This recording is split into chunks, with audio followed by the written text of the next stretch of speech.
जय हिंद दोस्तों। Bright coaching कोलसा में आपका स्वागत है। आज हम लोग जानेंगे मेसोपोटामिया का इतिहास। प्राचीन मेसोपोटामिया सभ्यता का इतिहास। मेसोपोटामिया मूल रूप से दो शब्दों से मिलकर बना है। Meso plus पोटामिया। मेसो का अर्थ मध्य या बीच और पोटामिया का अर्थ नदी है, अर्थात दो नदियों के बीच के क्षेत्र को मेसोपोटामिया कहा जाता है। पश्चिमी एशिया में फारस की खाड़ी के उत्तर में स्थित वर्तमान इराक को प्राचीन समय में मेसोपोटामिया कहा जाता था। मेसोपोटामिया की सभ्यता दजला और फ्रात दो नदियों के मध्य क्षेत्र में जन्म पली और विकसित हुई है। इन नदियों के मुहाने पर सुमेरिया बीच में बेबीलोनिया तथा उत्तर में असीरिया सभ्यता का विकास हुआ। इन सभ्यताओं के विषय में यह कहावत प्रचलित है कि सुमेरिया ने सभ्यता को जन्म दिया, बेबीलोनिया ने उसे उत्पत्ति के चरम शिखर तक पहुंचाया और असीरिया ने उसे आत्मसात किया। दूसरे शब्दों में सुमेरिया, बेबीलोनिया और असीरिया इन तीनों सभ्यताओं के सम्मिलन से जो सभ्यता विकसित हुई उसे मेसोपोटामिया की सभ्यता कहा गया। मेसोपोटामिया में 4 प्रसिद्ध सभ्यताएं हुई हैं: सुमेरिया, बेबीलोन, असीरिया, कैल्ड्रिया।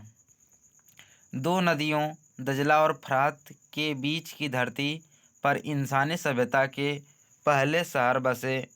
ईसा पूर्व चौथी सदी से करीब 3000 सालों तक मेसोपोटामिया की सभ्यता के सबूत मिलते हैं। ईसा पूर्व पहली सदी आते आते वहाँ बेबीलोन और निनवे जैसे कई शहर बस चुके थे। पहला साम्राज्य आज जहाँ इराक और सीरिया जैसे देश स्थित हैं, उसी धरती पर कभी मेसोपोटामिया सभ्यता हुआ करती थी।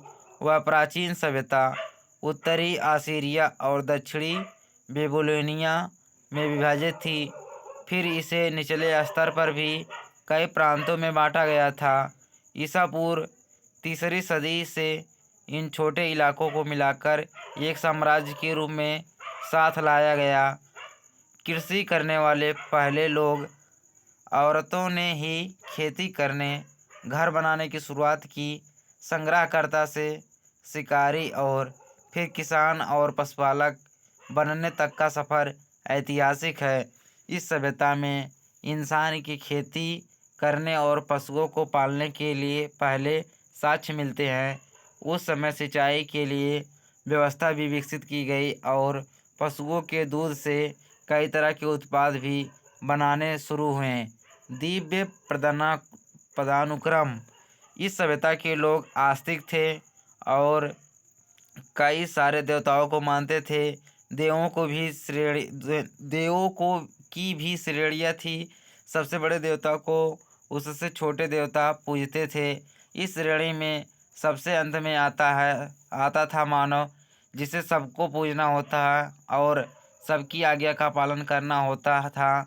जीवन और धर्म गहराई से जुड़े थे। अंततः सिकंदर महान ने 331 ईसा पूर्व में मेसोपोटामिया सभ्यता को नष्ट कर दिया और वहां ग्रीक संस्कृति का प्रचार प्रसार किया।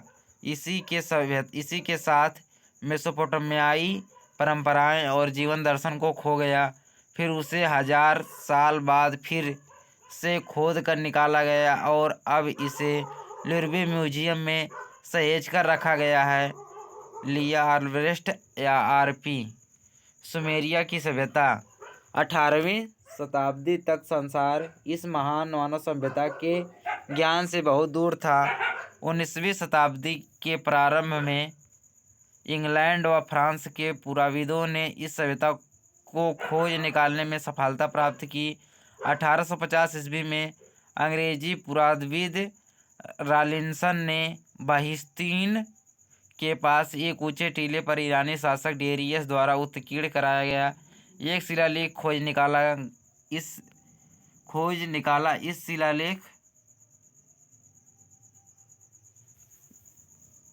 इस शिलालेख पर फारसी और बेबीलोनियन भाषा का मिश्रण अंकित था और अधिक प्रसार प्रयास के बाद रॉलिंस ने इसे पढ़ने में सफलता अर्जित की और परिणाम स्वरूप मेसोपोटामिया सभ्यता का आवरण खुल गया। शिलालेख काले पत्थर से एक दूसरा शिलालेख सन 1901 में सूसा प्राप्त हुआ। इस शिलापट्ट पर बेबीलोनिया की भाषा में एक कानूनी संहिता लिपिबद्ध थी। 19वीं सदी वन आरंभ में ही सर लियोनार्ड वूली ने ईरान के अति प्राचीन नगर उर के उत्खनन द्वारा कतिपय महत्वपूर्ण अवशेष प्राप्त किए।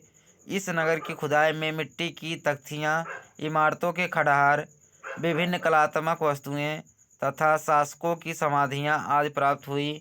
उत्खनन में प्राप्त विभिन्न वस्तुओं और शिलालेखों को पढ़ने के फलस्वरूप मेसोपोटामिया की महान सभ्यता मानव प्रकाश में आई।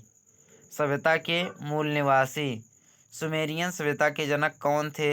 यह प्रश्न अद्यतन विवादग्रस्त है। इस सभ्यता के मूल निवासियों के संबंध में सुपुष्ट प्रमाणों का अभाव है, अतः विद्वानों में मत विभिन्न बना हुआ है। कि कुछ विद्वानों का मत है कि सुमेरिया के मूल निवासी मंगोल अथवा द्रविड़ रहे होंगे, तो कुछ विद्वानों का मत है कि सुमेरियन सभ्यता में आर्य और द्रविड़ सभ्यताओं के तत्वों का समावेश है। कुछ इतिहासकारों के अनुसार भूमध्य सागरीय लोग सुमेरिया सभ्यता के जनक थे, लेकिन डॉक्टर कीथ का मत है कि सिंधु और सुमेरियन दोनों सभ्यताओं में पर्याप्त समानता प्रतीत होती है। सुमेरियन सभ्यता की प्रमुख विशेषताएं।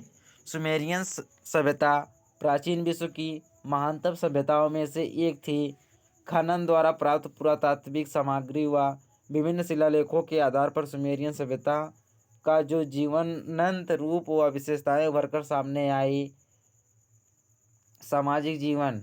सुमेरिया का समाज मुख्यतः 3 वर्गों में विभाजित था। प्रथम उच्च वर्ग, दूसरा का मध्यम वर्ग, तीसरा निम्न वर्ग। उच्च वर्ग में राजा, पुरोहित व राज्य के बड़े अधिकारी सम्मिलित थे। इन्हें समाज में सर्वाधिक सम्मान प्राप्त था। मध्य वर्ग में बड़े कृषक, व्यापारी आदि थे। तृतीय वर्ग में दास, श्रमिक और छोटे किसान होते थे। सुमेरियन समाज में दास प्रथा का प्रचलन था। समाज में स्त्रियों की स्थिति अच्छी थी। उन्हें अपनी संपत्ति रखने का अधिकार था। वे स्वतंत्र व्यवसाय भी कर सकती थी। समाज में स्त्रियों का सम्मान होता था। सुमेरिया समाज में प्रायः लोग एक ही विवाह करते थे, किंतु कतिपय उच्च वर्गीय लोग बहुविवाह भी करते थे। सुमेरियन खान पान व रहन सहन उच्च कोटि का था। वे ऊनी तथा सूती वस्त्रों का प्रयोग करते थे, पक्के मकानों में रहते थे। स्वच्छता और पवित्रता उनके जीवन के प्रमुख अंग थे। कंगन, गले का हार, अंगूठी और कर्णफूल उनके प्रमुख आभूषण थे। गेहूँ, जौ, खजूर इनके प्रिय खाद्य पदार्थ थे और समाज में दहेज प्रथा का प्रचलन था। राजनीतिक जीवन। सुमेरियन सभ्यता की काल अवधि निर्धारण के सुपुष्ट प्रमाण उपलब्ध नहीं है। फिर भी अधिकांश विद्वान 4500 ईसा पूर्व से लेकर 2550 ईसा पूर्व के से समय ही इस सभ्यता की अवधि मानते हैं। 3500 ईसा पूर्व तक सुमेरिया में केंद्रीय शासन स्थापित हो गया था। उर, उरूक, किस, निपुर, लगास, उम्मा आदि इस सभ्यता के प्रमुख नगर थे। उर के राजा उरयंगर, लगास के शासक गुड़िया, किस की शासक अजगबाऊ इस सभ्यता के लोकप्रिय शासक थे। इन राजाओं के शासनकाल में कला, साहित्य, व्यापार आदि के क्षेत्र में उल्लेखनीय प्रगति हुई। कालांतर में 2600 ईसा पूर्व के बाद शासकों ने शक्ति क्षीण होने लगी थी। सुमेरिया की इस सभ्यता में शासन धर्म पर आधारित था। राजा को ईश्वर का प्रतीक माना जाता था। सुमेरियन शासकों की कमजोरी का लाभ उठाकर समेटिक जात की घुमंतू जीवन जीने वाली एक शाखा ने आक्रमण कर संपूर्ण सुमेरिया अपना आधिपत्य स्थापित कर लिया। सार्गो प्रथम इस वंश का शक्तिशाली शासक था। इसके काल सुमेरियन साम्राज्य फारस की खाड़ी से लेकर भूमध्य सागर के मध्य तक फैल गया था। कालांतर में 200 वर्षों के बाद इस वंश का पतन हो गया। प्रशासन के बारे में बात करें तो सुमेरियाप्पा प्राचीन काल में छोटे छोटे नगर राज्यों में विभक्त था। प्रत्येक राज्य का स्वतंत्र शासक होता था, जिसे संभवतः फतेसी अथवा फतेस्ती कहा जाता था। खुदाई में प्राप्त भग्नावशेषों से पता चलता है कि राजा एक विशाल महल में रहता था और कई अधिकारियों, कर्मचारियों तथा पुरोहितों की सहायता से राजकीय कार्यों व शासन संबंधी कार्यों का संचालन करता था। ऐसा प्रतीत होता है कि प्रारंभ में सुमेरिया में लोकतांत्रिक शासन प्रणाली स्थापित थी। प्रत्येक नगर राज्य में समय समय पर जनसभा होती थी और राज्य का प्रत्येक वयस्क नागरिक इसका सदस्य होता था। इस जनसभा द्वारा ही शासन के कार्य संचालित होते थे। किंतु 3000 ईसा पूर्व के लगभग सुमेरिया में राजतंत्रीय शासन प्रणाली की स्थापना हुई। राजा राज्य शासन का प्रमुख होता था, उसका आदेश अंतिम होता था। सुमेरिया में कड़ाई से कानूनों का पालन कराया जाता था। यहाँ 2 प्रकार के न्यायालयों की व्यवस्था थी। पहला धार्मिक न्यायालय, जिनमें पुरोहित निर्णय किया करता था। दूसरा का राजकीय न्यायालय, जिसमें राजा प्रमुख न्यायाधीश होता था। प्रशासनिक कठोरता के कारण समाज में पूर्णतया शांति स्थापित थी। मुकदमों की सुनवाई का रिकॉर्ड लिखित रूप में रखा जाता था। बहुत बहुत से रिकॉर्ड मिट्टी की तख्तियों पर उत्खनन से प्राप्त हुए हैं। उर एंगर तथा डोंगी शासकों ने कानूनी संहिता का निर्माण भी कराया था। परिवार, व्यापार तथा सामाजिक जीवन से संबंधित कानून बनाए गए थे। आज के लिए बस इतना ही। अगर हमारे चैनल का कंटेंट आप लोगों को पसंद आए, कृपया हमारे चैनल को ज़रूर लाइक करिए, सब्सक्राइब करिए और शेयर करना ना भूलिए। आज के लिए इतना ही। मिलेंगे नेक्स्ट वीडियो में। धन्यवाद।